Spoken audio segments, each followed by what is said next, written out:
Bismillahirrahmanirrahim. Assalamualaikum warahmatullahi wabarakatuh. Alhamdulillahirrabbilalamin. Assalatu wassalamu ala ashrafil anbiya'i wal mursalin wa ala alihi wa ashabihi rasulillah ijma'in amma ba'du. Alhamdulillah, kita masih diberi kesempatan untuk bertemu dalam pembahasan kali ini. Insya Allah hari ini saya akan membawa materi mengenai ilmu ma'ani dengan judul Ijaz, Itnab, dan Musawah. Baik, sebentar saya akan share screen dulu untuk materi hari ini.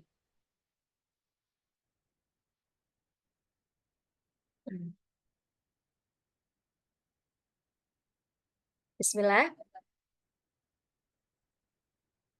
sebentar ya, Afwan. Baik, Bismillah. Perkenalkan terlebih dahulu, saya Mufaizah Zahira dari program studi Ilmu Al-Quran dan Tafsir Fakultas Agama Islam Universitas Ibnu Khaldun Bogor dengan NPM 221105080758, mata kuliah Ilmu Ma'ani dengan dosen pengampu ialah Ibu Nurlaila Sa'dila. Baik, kita masuk ke dalam pembahasan ya. Jadi di sini ada 4 pembahasan yang insya Allah akan saya sampaikan. Yang pertama adalah definisi ilmu ma'ani. Jadi nanti pengertian-pengertian menurut bahasa dan juga menurut istilah insya Allah akan dibahas. Kemudian yang kedua adalah ijaz, yang mana ijaz ini termasuk dalam ilmu ma'ani ya. Dan yang ketiga adalah itnab. Dan keempat adalah musawah. Jadi 3 bagian ini, ijaz, itnab, dan musawah termasuk ke dalam ilmu ma'ani, pembahasan ilmu ma'ani. Baik, selanjutnya kita masuk ke dalam pembahasan yang pertama, yakni definisi ilmu ma'ani. Apa itu ilmu ma'ani? Jadi secara bahasa ma'ani merupakan bentuk jamak ya. Afwan, ini ada kesalahan. Bentuk jamak dari kata makna yang berarti makna atau arti gitu. Kemudian secara istilah ilmu ma'ani adalah pokok-pokok dan kaidah-kaidah yang mempelajari tentang perkataan bahasa Arab sesuai dengan tuntutan situasi dan kondisi. Kemudian pendapat lain mengatakan ilmu yang membahas tentang makna-makna Al-Quran.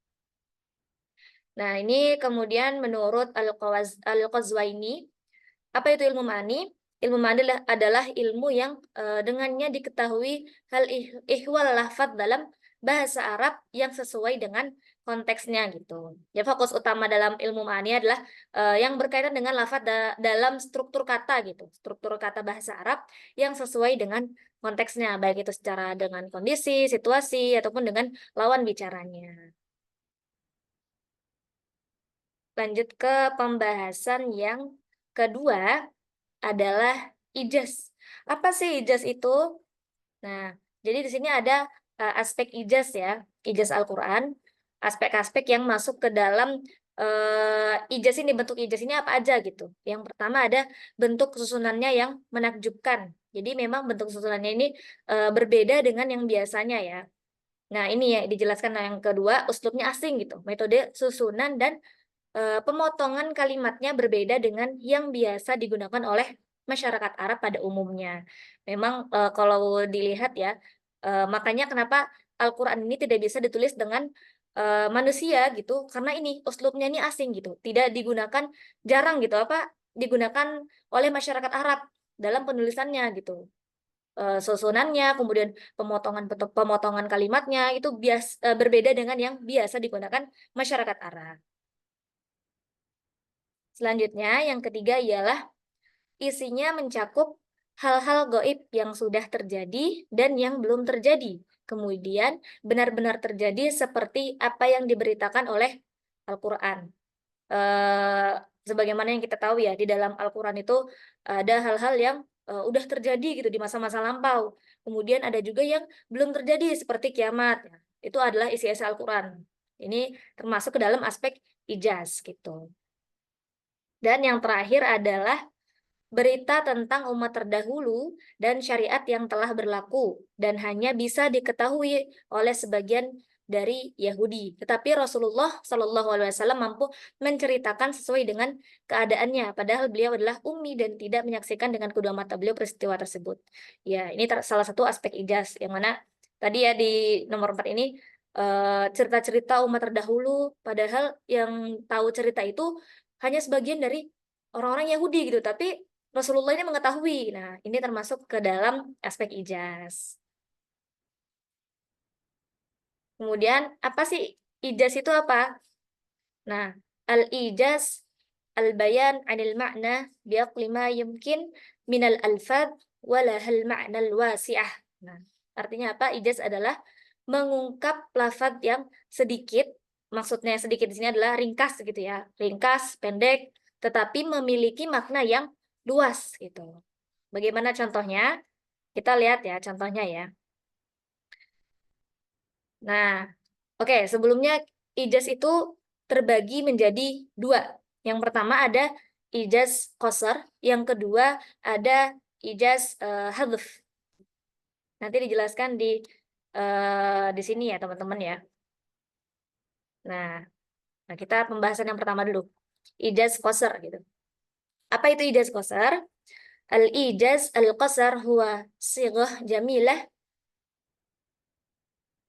yafuqu ma'naha kalimatiha duna hadf.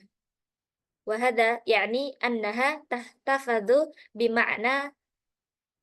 بمعاني كثيرة رغم كونها kalimat قصيرة. Nah, apa artinya? Mengungkapkan kata-kata dengan susunan lafaz yang sedikit dan ringkas tetapi memiliki makna yang luas dan padat. Jadi maknanya ini lebih luas dari susunan kalimatnya gitu ya. Tanpa ada hadzf, tanpa ada pengurangan-pengurangan kata gitu.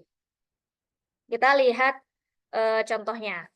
Di sini ada di Quran surah Al-A'raf ayat 54, ala lahul khulqu wal amr, yang artinya adalah ketahuilah milik Allah segala urusan dan penciptaan gitu. Kata al-khalq yang artinya penciptaan dan kata al-amr yang artinya urusan mengandung makna semua atau segala hal yang berkaitan dengan penciptaan makhluk gitu ya. Jadi al-khalq dan al-amr gitu. Apa itu penciptaan makhluknya? Maksudnya adalah penciptaan langit, penciptaan bumi, kemudian penciptaan manusia, hewan, dan lain-lainnya. Kemudian juga urusannya seperti hidup, mati, senang, bahagia, dan yang lainnya. Itu terkandung dalam makna ayat ini. Jadi maknanya kalimatnya singkat gitu ya, tetapi maknanya memiliki makna yang luas. Baik, selanjutnya adalah ijaz al-hadf. Apa ijaz al-hadf itu adalah meringkas pengungkapan kata-kata ijaz dengan tidak menyebutkan suatu lafaz atau kalimat. Jadi dalam ijaz al-hadf ini ada lafaz atau kalimat yang tidak disebutkan atau kalimat ini digugurkan gitu karena sudah terkandung dalam satu kalimat yang lain gitu ya. Nah, contohnya apa? Ini ada contohnya. Was'alil qaryatallati kunna fiha, yang artinya bertanyalah kepada desa yang pernah kami diami. Quran surah Yusuf ayat 82. Nah, contoh ini tidak disebutkan lafaz ahlu yang asalnya was'al ahlul qaryah ya.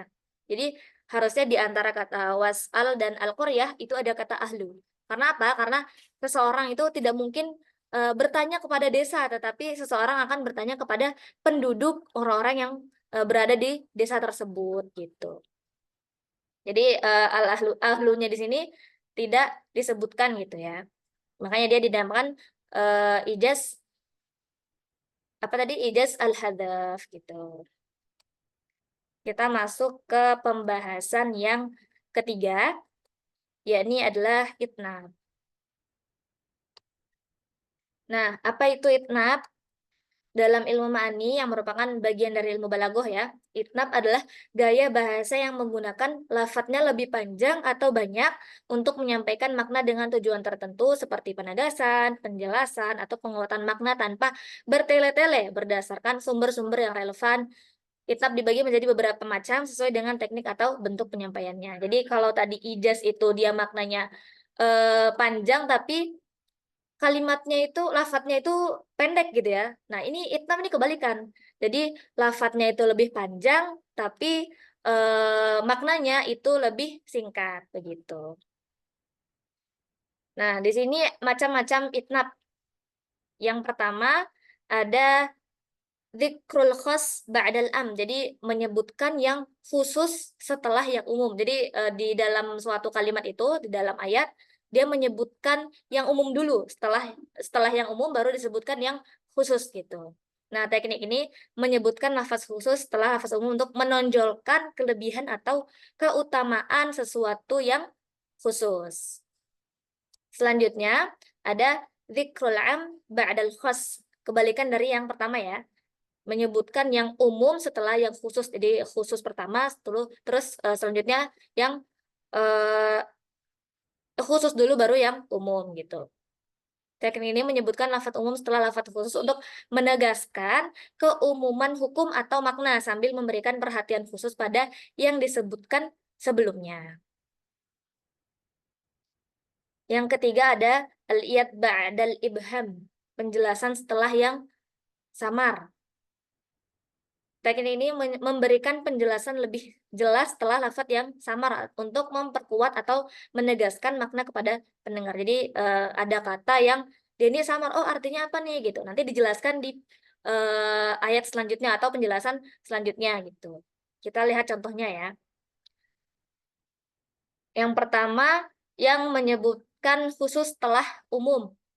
Nah, di sini ada ayat tanazzalul malaikatu waruh fiha biizni rabbih min kulli amr. Lafaz arruh. Nah, arruh di sini maksudnya malaikat Jibril disebutkan secara khusus ya. Jadi tidak dimasukkan ke dalam al-malaikah tapi khusus arruh gitu.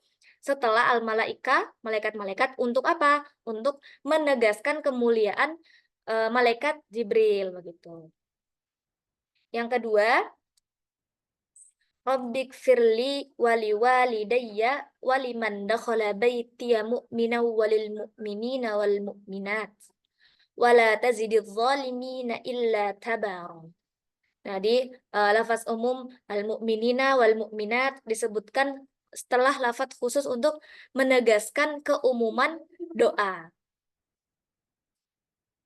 Dan contoh yang ketiga, hal ataka haditsul ghasyiyah wujuhu yawma idzin khashi'ah. Artinya yang pertama, sudahkah sampai kepadamu berita tentang hari pembalasan? Banyak wajah pada hari itu tunduk terhina. Nah, ayat yang kedua ini menjelaskan makna al-ghasyiyah. Tadi yang pertama ya, hal ataka haditsul ghasyiyah. Nah, al-ghasyiyah ini apa? Disebutkan di ayat yang kedua, wujuhu yawma idzin khashi'ah. Berita tentang hari pembalasan apa itu maksudnya banyak wajah yang pada hari itu tertunduk terhina gitu ya, tunduk terhina. Lanjut, ini pembahasan yang terakhir, yang keempat adalah musawah. Apa itu musawah? Musawah adalah penggunaan lafadz yang berada di tengah antara itnab dan ijaz. Itnab tadi perluasan, ijaz peringkasan, sehingga sesuai dengan makna yang dimaksud dengan dan konteksnya tanpa kelebihan atau kekurangan. Jadi gini, kalau itnab itu dia lafadznya panjang, tapi maknanya sedikit gitu ya, makanya dibilang perluasan. Kemudian ada ijaz itu peringkasan. Ijaz itu maknanya luas, maknanya banyak gitu ya, luas. Kemudian kalimatnya atau lafadznya itu ringkas sedikit gitu. Nah, kalau musawah ini di antara tengah-tengah. Jadi antara lafadz dan makna itu seimbang, sesuai. Nah, ungkapan dengan gaya al-musawah. Kalau ditanya al-musawah itu terletak di ayat-ayat apa aja atau al-musawah itu bagaimana cara menuliskan dengan gaya al-musawah ini? Yang pertama ada naskah-naskah keilmuan gitu. Dan yang kedua, naskah-naskah hukum syariat ini menggunakan gaya al-musawah gitu. Jadi seimbang antara kalimat yang ditulis dan maknanya apa gitu. Dan yang ketiga adalah teks perjanjian antar negara. Kenapa? Karena kalau misal teks perjanjian antar negara bertele-tele itu kan tidak bagus ya, tidak baik gitu. Jadi makanya dia menggunakan al-musawah. Dan yang keempat, teks yang memuat ketetapan-ketetapan resmi. Kelima, ada penjelasan hukum agama, dan yang keenam ada penjelasan tentang hak dan kewajiban. Nah, ini menggunakan ungkapan dengan gaya al-musawah. Jadi lebih kita juga untuk membacanya lebih enak gitu ya, apalagi tentang naskah-naskah keilmuan, terus juga naskah-naskah hukum syariat, perjanjian negara. Jadi enaknya itu apa yang dituliskan dan apa maknanya itu seimbang gitu. Nah, contohnya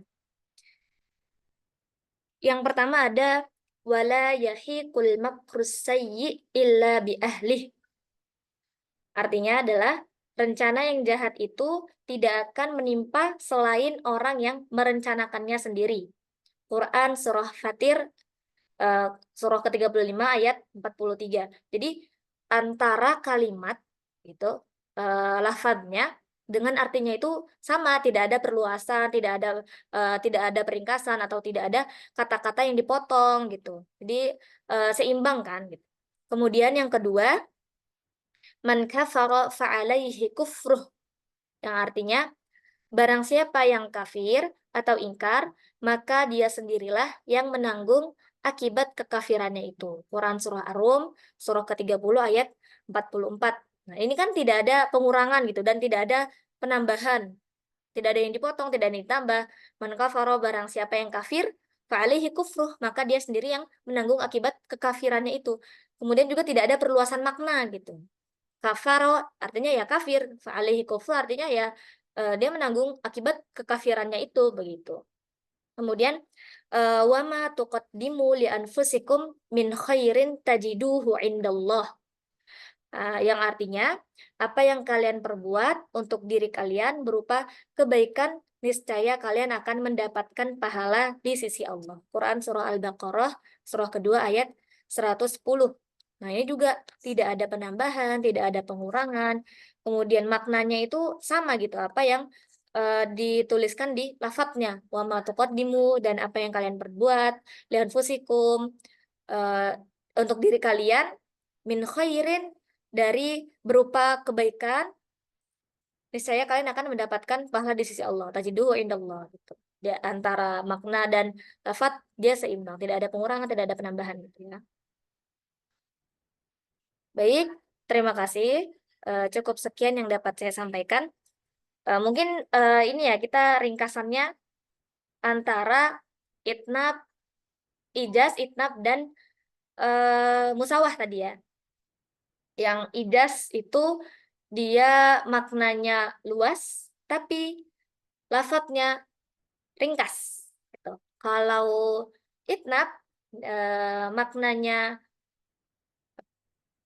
maknanya itu lebih maknanya dari afwan. Kalau itnab itu dia memiliki kalimat yang panjang tetapi maknanya sedikit gitu ya. Kebalikan dari ijaz. Kalau musawah dia sama antara kalimat yang dituliskan dan maknanya itu seimbang begitu. Baik, sekian yang dapat saya sampaikan. Kurang lebihnya mohon maaf. Wassalamualaikum warahmatullahi wabarakatuh.